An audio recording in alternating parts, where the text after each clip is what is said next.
নন্দীবাড়ি একটি বহমান ঐতিহ্য। সুতপা চট্টোপাধ্যায় যারা গবেষণাপত্র পড়বেন, যারা গবেষণাপত্র শোনার জন্য এসছেন, তাদের উদ্দেশ্যেই বলছি যে আমাদের এখানে যারা গবেষণাপত্র পড়বেন তারা সবাই অপেশাদার। তারা বিভিন্ন কাজে ব্যস্ত, তার মধ্যে থেকে নিজেদের উৎসাহে তথ্য সংগ্রহ করে ফিল্ড ওয়ার্ক করে গেঁথেছেন এবং আমরা আজকে তাদের কথা শুনছি।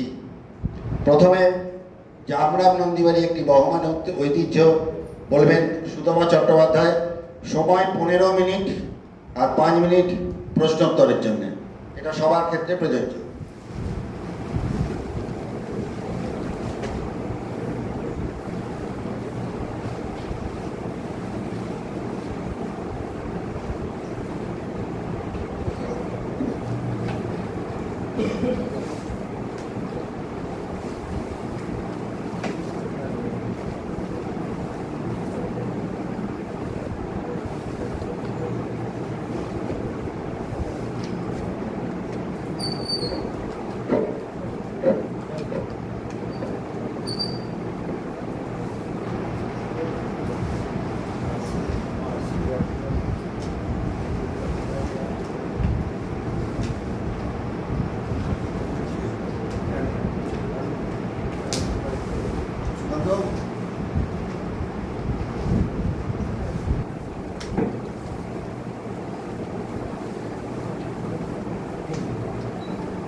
নমস্কার, আমি সুতপা চট্টোপাধ্যায়, পেশায় একজন শিক্ষিকা।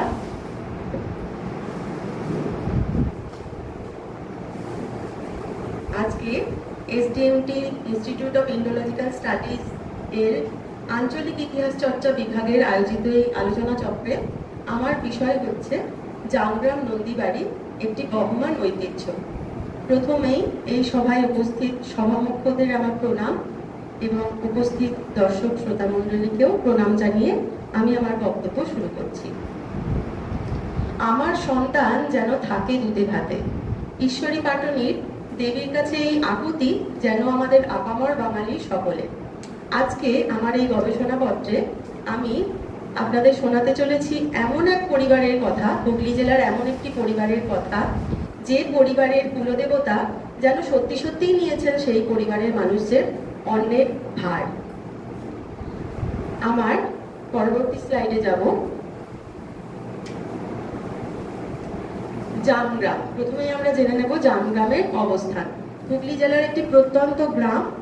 আমরা যদি পান্ডুয়া স্টেশন থেকে পান্ডুয়া কালনা রোড ধরে যেতে থাকি কালনার দিকে, তাহলে মন্ডলায় গ্রামের আগে একটি রাস্তা বাঁদিকে নেমে গিয়েছে, সেটি বরাবর গেলে কয়েক কিলোমিটার ভিতরেই রয়েছে এই প্রত্যন্ত গ্রাম জামগ্রাম। এটি পান্ডুয়া থানা তথা পান্ডুয়া ব্লকের অন্তর্গত একটি গ্রাম। এটি একটি প্রাচীন সমৃদ্ধশালী গ্রাম। এই গ্রামের নন্দী বাড়ি বা নন্দী জমিদার বাড়ি বিভিন্ন কারণে ইতিহাস প্রসিদ্ধ। আমরা সেগুলি একটুখানি তুলে ধরার চেষ্টা করব আমার এই গবেষণাপত্রের মাধ্যমে। আমার এই গবেষণাপত্রে আমি মৌখিক ইতিহাস, ক্ষেত্র সমীক্ষা ও তথ্যসূত্রের ব্যবহার, এই 3টি ধাপে পত্রটিকে তৈরি করার চেষ্টা করেছি। কিন্তু বলতে বাধ্য হচ্ছি, এই বিষয়ে প্রামাণ্য নথি বড়ই অপ্রতুল। সুধীর কুমার মিত্রের হুগলি জেলার ইতিহাস ও বঙ্গ সমাজে এই জন্য নির্ধারিত হয়েছে একটি পাতা, ওয়েস্ট বেঙ্গল ডিস্ট্রিক্ট গেজেটিয়ার্স হুগলি জেলার 1912 সালে, তাতে একটি অনুচ্ছেদ, ছোট অনুচ্ছেদ, এবং হুগলি জেলা পুরাকীর্তি নরেন্দ্রনাথ ভট্টাচার্যের বিরচিত, সেখানে মাত্র 5টি লাইন এই জন্য আমরা পাই। সুতরাং মৌখিক ইতিহাস হিসেবে পরিবারের সদস্যদের বা এলাকার মানুষদের যে তথ্য আমরা সংগ্রহ করেছি সেগুলো যাচাই করে নেওয়ার কোনো পদ্ধতি আমি অন্তত খুঁজে পাইনি। এই পরিবারের বহু মানুষ বিভিন্ন কারণে বিখ্যাত হয়ে ছড়িয়ে পড়েছেন দেশে বিদেশে, কিন্তু তাদের রচিত কোনো গ্রন্থের কথা বাড়ির মানুষজন আমাদের হদিশ দিতে পারেননি। কিন্তু আমরা আশা করছি হয়তো কোনোদিন সেই যে বিরাট গ্যাপ সেটি আমরা কাটিয়ে উঠতে পারবো এবং এই মৌখিক ইতিহাস থেকে একটি লৌকিক ইতিহাস রচিত হবে।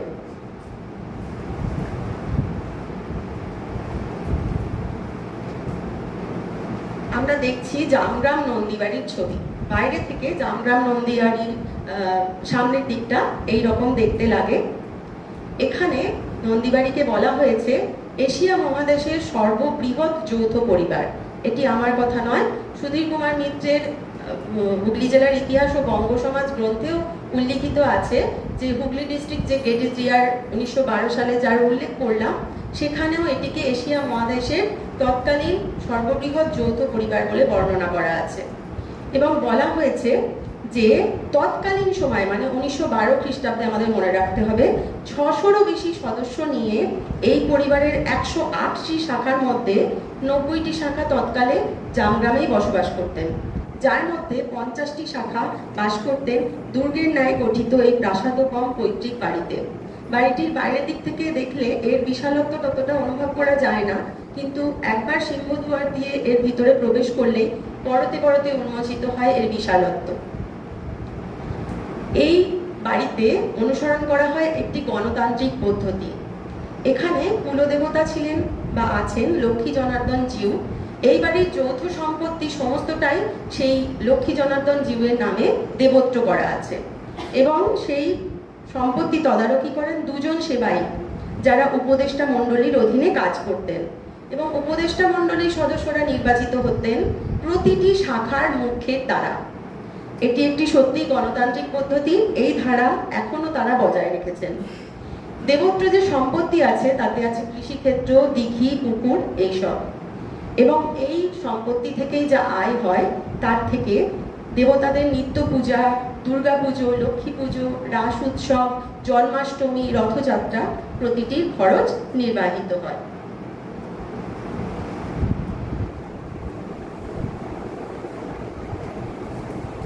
এর সঙ্গে এই বাড়িতে আছে একটি অভূতপূর্ব বন্দোবস্ত, যেটির কথা না বললেই নয়, যেটি ভারতবর্ষ কেন এশিয়া মহাদেশেরও কোথায় এমন বন্দোবস্ত আছে বলে আমাদের জানা নেই। হুগলি গেজেটিয়ার্সেও সেই কথাই উল্লেখ করা হয়েছে।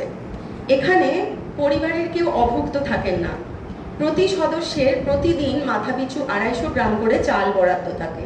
এমনকি যে সমস্ত সদস্যরা কর্মসূত্রে অন্য কোথাও বসবাস করেন তারাও যদি এই সময় প্রতিদিন বিকেল 4টের সময় জামগ্রাম নন্দীবাড়ির কাছারি বাড়িতে উপস্থিত থাকেন তাহলে তাদেরও নাম ডেকে একটি বড় খেরোর খাতা থেকে নাম ডেকে তাদেরকে বিতরণ করা হবে তাদের ভাগের 250 গ্রাম চাল, যাকে এরা চাল ভাগ বলে উল্লেখ করেন। এই প্রথা আজও বজায় আছে সগৌরবে। আমরা এবার দেখে নিই দুর্গের ন্যায় বিশাল এই প্রাসাদোপম বাড়িটিকে। এই হচ্ছে সিংহদুয়ার ও নববধখানা।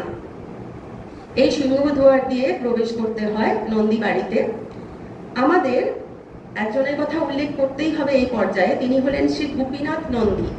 তিনি এই যে ট্রাস্ট বোর্ডের কথা বলা হলো, লক্ষ্মী জনার্দন জিউ ট্রাস্ট বোর্ড, তার ট্রাস্টি মেম্বার, এবং তিনি আমাদের এই সমস্তটা ঘুরিয়ে দেখে তার সমস্ত ব্যাখ্যা করলেন।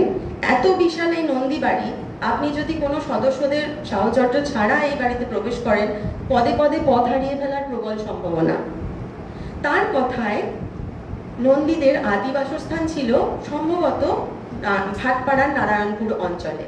সেইখানে তৎকালীন জায়গিরদারদের অত্যাচারে অতিষ্ঠ হয়ে নন্দীরা চলে আসেন অজপাড়াগ্রাম এই জামগ্রামে এবং এখানে বসতি স্থাপন করে। এখানেও একটি জনশ্রুতি আছে, এলাকার মানুষজনও সেটিকেই সমর্থন করেন।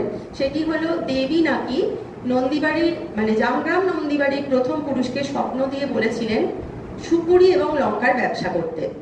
তো সেই কথা শুনে তারা কলকাতায় গিয়ে সুপুরি এবং লঙ্কার ব্যবসা করেন।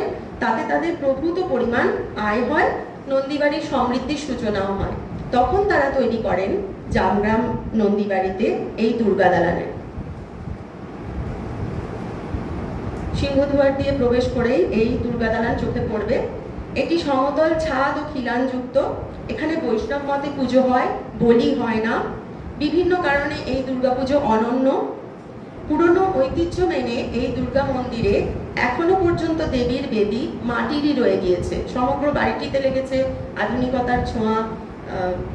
দুর্গা দালানের ভিতরেও মার্বেল পাথর বসেছে আমরা দেখতে পাই। তারই সাথে সহাবস্থানে আছে পূজার ঘরের মাটির মেঝে এবং মাটির বেদী। দেবীকে এরা বাড়ির মেয়ের মতো দেখেন।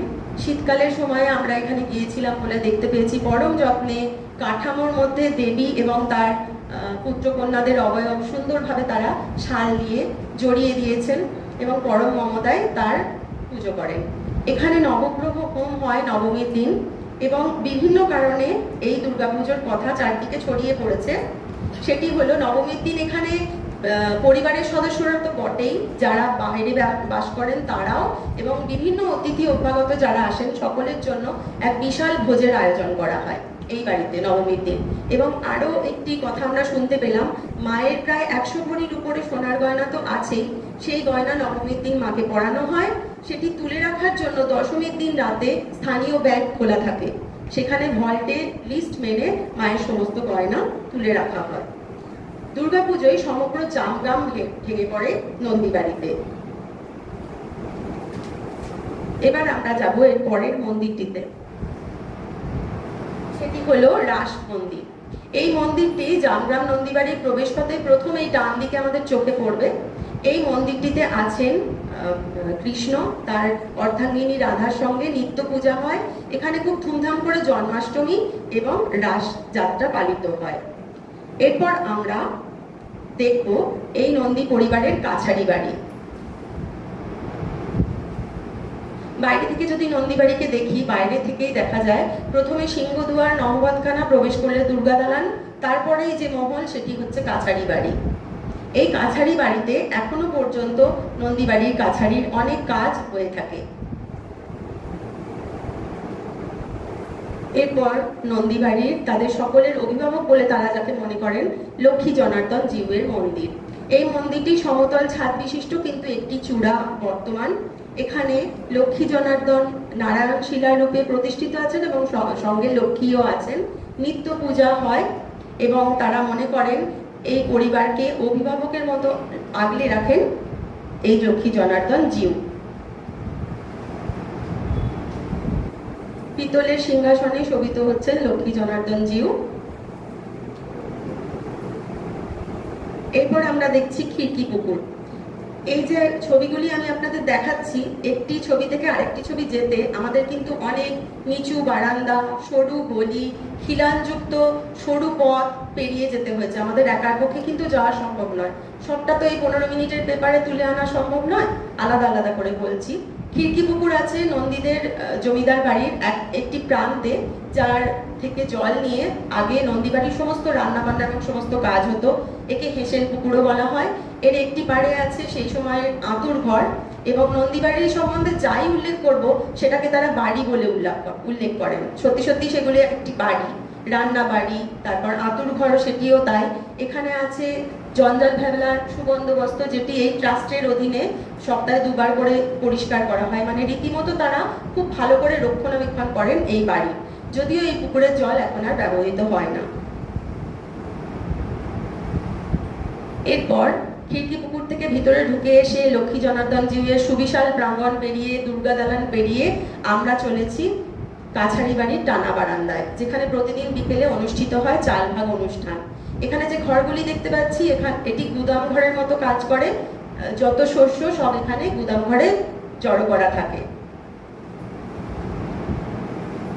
এই যে ছবিটি আমরা দেখতে পাচ্ছি, এটি হচ্ছে লঙ্গরখানা। দুর্গাপুজোর নবমীর দিন এখানে প্রায় 500 জন একসঙ্গে বসে খেতে পারেন। খাওয়া দাওয়া করতে পারেন। একটি সুবিশাল প্রাঙ্গণের মধ্যে এই লঙ্গরখানা রয়েছে।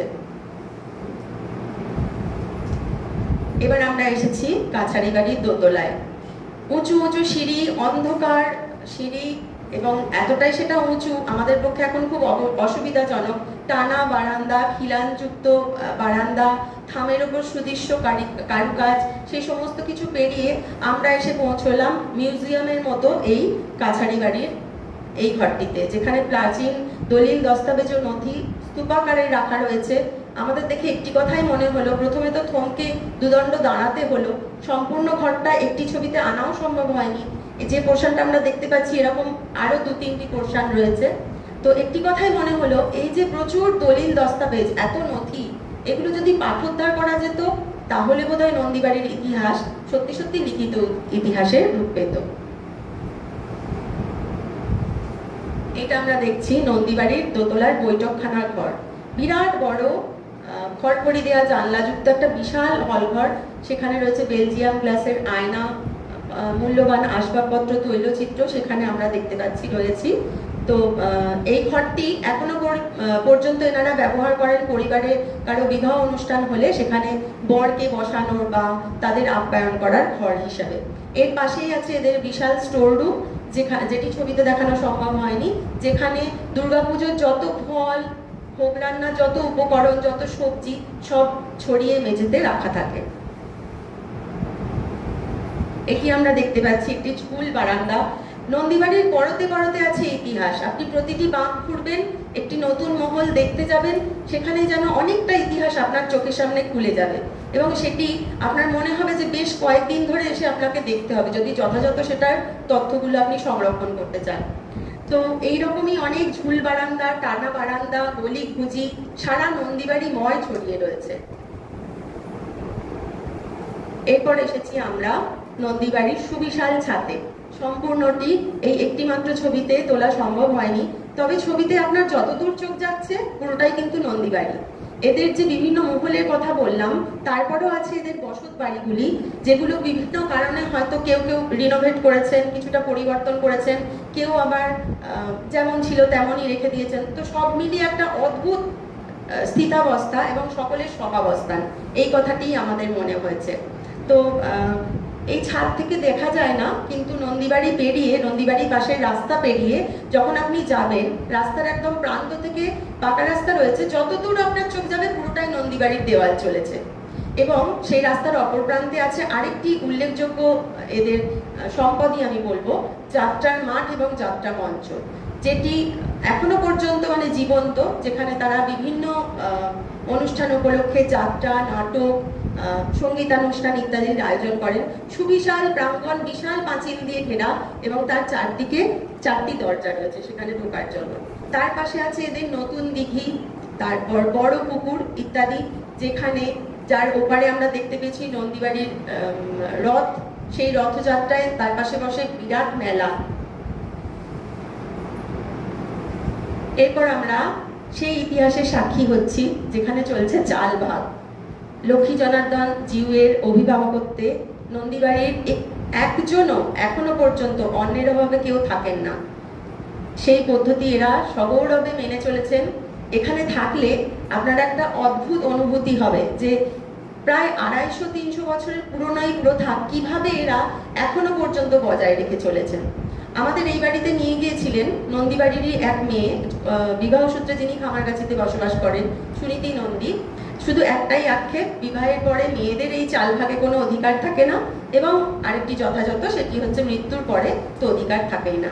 যে শিশুটি আজকে ভূমিষ্ঠ হবে নন্দীবাড়ির যে কোনো শাখায়, পৃথিবীর যে কোনো প্রান্তে, তার নাম উঠে যাবে এদের এই খেরোর খাতায়। বয়স্ক ভদ্রলোক যে খাতাটি নিয়ে বসে রয়েছেন, সেই খাতা থেকে নাম ডেকে ডেকে প্রত্যেকের নাম ঘোষণা করা হবে এবং প্রত্যেকে এসে ওজন করে 250 গ্রাম চাল নিয়ে যাবেন। এছাড়াও দিঘিতে যত মাছ ধরা হয়, সেই মাছে আছে এদের অধিকার। নন্দীবাড়ির প্রত্যেকটি মানুষ জানেন এগুলো তাদের অধিকার, গণতান্ত্রিক অধিকার, সুতরাং সেখানে এসে তা সংগ্রহ করতে তারা কখনোই কুণ্ঠাবোধ করেন না। এছাড়াও 12 মাসে 13 পার্বণ লেগেই আছে নন্দীবাড়িতে। বিভিন্ন উপলক্ষে নন্দীবাড়ি হয়ে ওঠে এক মিলন ক্ষেত্র। আমাদের মনে হয় যে দেবতার কথা যদি আমরা এখানে বলি সেভাবে না ভেবে যদি বলি একজন অভিভাবক হিসেবে এদের যেন আগলে রেখেছেন লক্ষ্মী জনার্দন জিউ, সেটা কম বলা হয় না। এই যে গণতান্ত্রিক ব্যবস্থা, তা কিন্তু যে কোনো পরিবারের পক্ষে আদর্শ হতে পারে, তাতে মানুষের দারিদ্র্য অনেকটাই হয়তো দূর করা যায়। আমার এই কথা বলেই আমার এই পেপারের যে আমার বক্তব্য অংশ সেটি আমি শেষ করলাম। উপসংহারে বলতে পারি, এই যে যেটুকু আমরা দেখলাম জানলাম, তার মধ্যে যে দলিল দস্তাবেজ ও নথি অংশটি আমরা দেখেছি, আমার মনে হয়েছে সেই কথাটি আমি আরো একবার পুনরাবৃত্তি করছি, যে সেগুলো যদি যথাযথ মূল্যায়ন হয় তাহলে সেটা কিন্তু একটা লিখিত ইতিহাসের রূপ পেতে পারে। এই গবেষণাপত্র তৈরি করার জন্য আমি প্রথমেই যার কাছে কৃতজ্ঞতা স্বীকার করব, তিনি হলেন এসডিএমটি ইনস্টিটিউট অফ ইন্ডোলজিক্যাল স্টাডিজ তথা সমগ্র এসডিএমটি ডিরেক্টর মাননীয় শ্রী সোমনাথ চট্টোপাধ্যায় মহাশয়, যার প্রথম প্রদর্শনায় এবং সাহচর্যে এই গবেষণাপত্রটি গতবারের মতো তৈরি করা আমার পক্ষে সম্ভব হয়েছে। এছাড়াও নন্দীবাড়ির এক কন্যা সুনীতি নন্দী, যার নাম আগেই করেছি, শঙ্কর নন্দী, শ্রী গোপীনাথ নন্দী, যিনি লক্ষ্মী জনার্দন ট্রাস্টি বোর্ডের সদস্য, এদের কাছে আমার কৃতজ্ঞতা প্রকাশ করি। নমস্কার।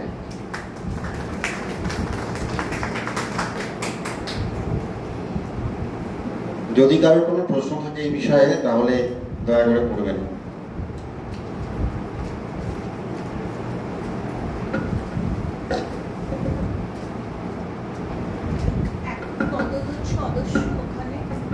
এখন কতজন সদস্য না সেই কথাটি ঠিক জানা যায়নি।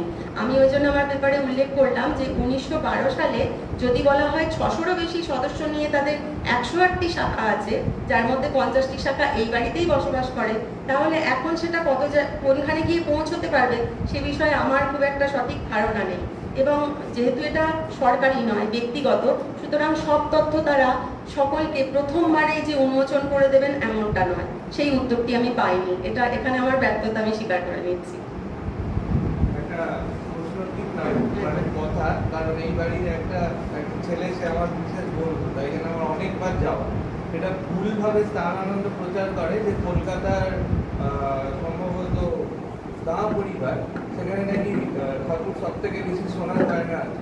কিন্তু আমি এটা জেনেছি যে আপনি যেটা বললেন যে 100 ভরি সোনা এবং 50 ভরির উপরে রূপো, যেটা নন্দীবাড়িরই আছে, কিন্তু ভুলভাবে স্থানানন্দ প্রচার হয়ে যাচ্ছে যে না বাড়ি সব থেকে বেশি গয়না রয়েছে।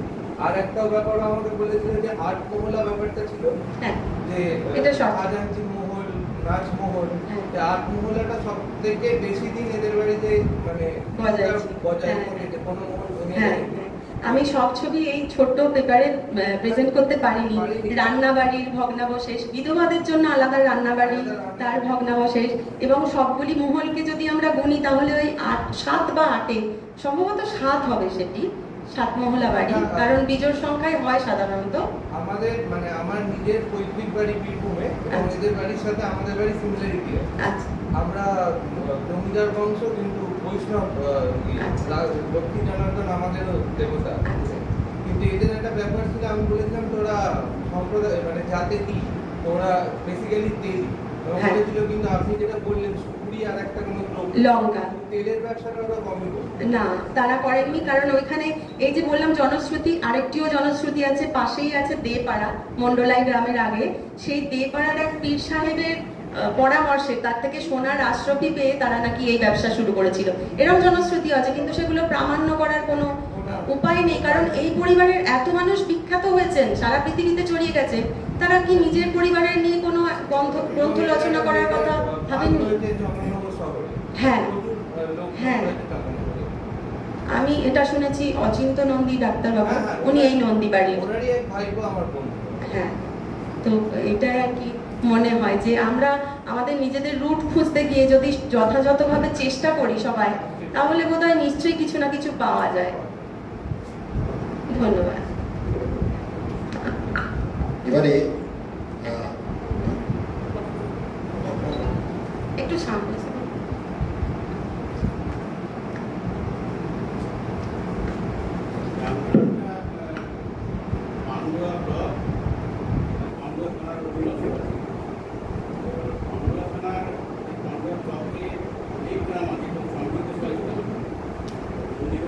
অবশ্যই ভালো বিষয়, আপনি তুলে ধরেছেন। আমরা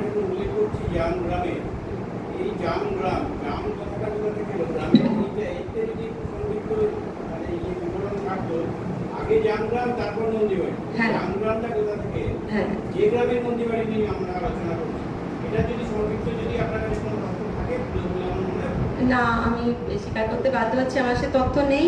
কারণ নন্দীরা তাদের যে অরিজিন বলছেন ভাটপাড়া নারায়ণপুর অঞ্চল থেকে, তাদের আশাটা সেটাকেই হাইলাইট করতে গিয়েছি এবং 15 মিনিটের মধ্যে কতটুকু প্রেজেন্ট করতে পারবো সেই জন্য সেটা আমার সত্যি সঠিক জানা নেই, পরে আমি জেনে নেওয়ার চেষ্টা করব। ধন্যবাদ। এবারে আমি ডেকে নেব শ্রীপুর রাজতলা মনিকা দাস।